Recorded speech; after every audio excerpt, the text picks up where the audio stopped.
नमस्कार. आपण आता हे जे व्हिडिओमध्ये ही वेल पाहत आहात, तर मला वाटतं ही सगळ्यांच्या परिचयाची आहे. ज्याचे निळे फुलं आहेत, ज्याला आपण गोकर्ण म्हणून ओळखतो. तर ह्या फुलांचा चहा आज आपण करणार आहोत.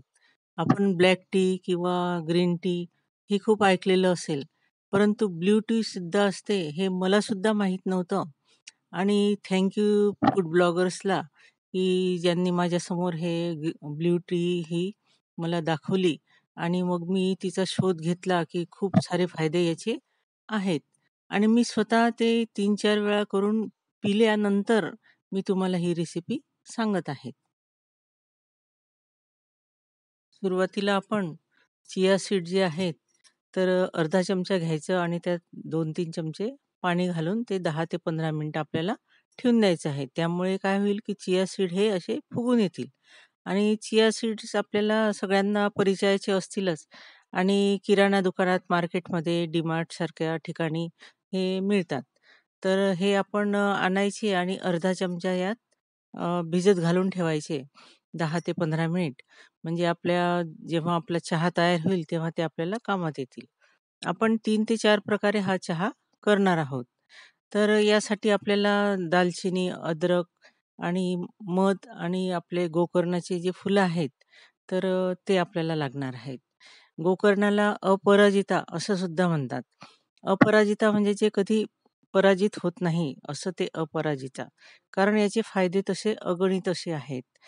तर चहासाठी आपण आता एक पातेलं गॅसवर ठेवलेलं आहे आणि आपल्याला जेवढं चहा बनवायचा आहे त्यानुसार आपण पाणी त्यात घातलेलं आहे.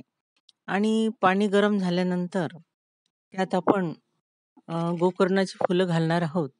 ह्या फुलांचे देठ आपण वेगळे करणार आहोत आणि जे फुलांच्या पाकळ्या आहेत, तर ह्या आपण त्या पाण्यामध्ये घालणार आहोत. जसं आपण चहापत्ती टाकतो त्याप्रमाणे आपल्याला हे फुलं टाकायचे आहे आणि एका कपाला 4 ते 5 फुलं आपण घ्यायची आहे.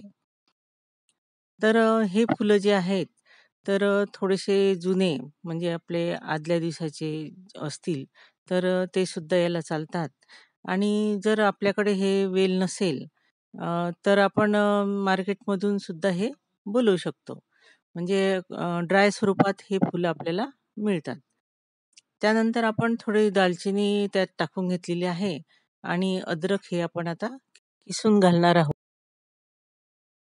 दालचिनी हे आपलं बॅड कोलेस्ट्रॉल जे आहे त्याची लेवल कमी करण्यासाठी मदत करते.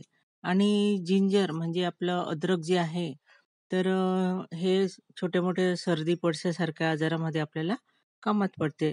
कारण त्यात अँटी इन्फ्लेमेटरी प्रॉपर्टीज त्यात असतात. आणि चिया सीड हे ओमेगा 3 आणि फायबरनी रिच असे असतात. त्याचा वापर आपण आता ह्या चहामध्ये करणार आहोत. आणि हा चहा 5 ते 10 मिनिटं उकळल्यानंतर आपण गॅस बंद करून त्यावर झाकण ठेवून देणार आहोत. कारण आपले जे दालचिनी, अद्रक जे आहे, तर त्याचे ते फ्लेवर जे आहे, तर ते त्यामध्ये उतरतात. आणि आता आपण पाहू शकत आहात, की सुंदर असा निळा रंग ह्या चहाला आलेला आहे. असा हा ब्लू टी अतिशय साधा, सोपा आणि औषधी गुणांनी युक्त बहुगुणी असा हा चहा आहे. तर आपण एक वेळा घरी नक्की करा आणि कमेंटमध्ये तो कसा झाला होता ते मला कळवा. तसंच माझ्या रेसिपीला लाईक करा, शेअर करा आणि कमेंट करायला विसरू नका. तसंच माझ्या चॅनलला सबस्क्राईब करा. धन्यवाद.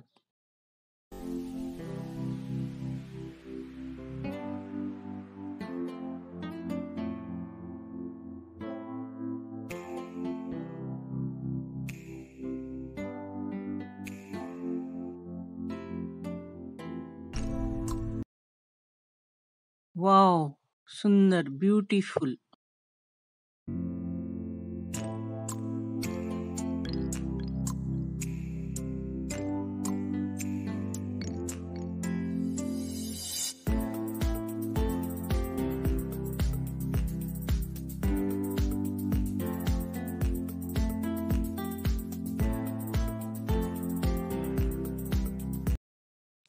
या ठिकाणी आपण अर्धा-अर्धा चमचा मध हे कपामध्ये घालून घेतलेलं आहे. आपल्याला मध हवं असेल, तरच त्यामध्ये टाका किंवा आपण तसाही चहा आपण पिऊ शकतो. खूप सुंदर अशी चव त्याची लागते. एका कपामध्ये आपण फक्त जे फूल आहे हेच टाकणार आहोत. त्यात आपण काहीही टाकलेलं नाही. किंवा आपण जे उकळायला टाकलं होतं दालचिनी, अद्रक हे नसलं तरीसुद्धा चालते. फक्त पाणी आणि ते निळे फुलं गोकर्णाचे किंवा त्याला विष्णुकांता असंही म्हणतात. तर ह्या फुलांचा चहा घेतला तरीही चालतो. त्यानंतर एका कपामध्ये आपण लिंबू पिळून घेत आहोत आणि पहा लिंबू टाकल्यानंतर त्याचा रंग हा पर्पल कलर त्याचा तयार होतो.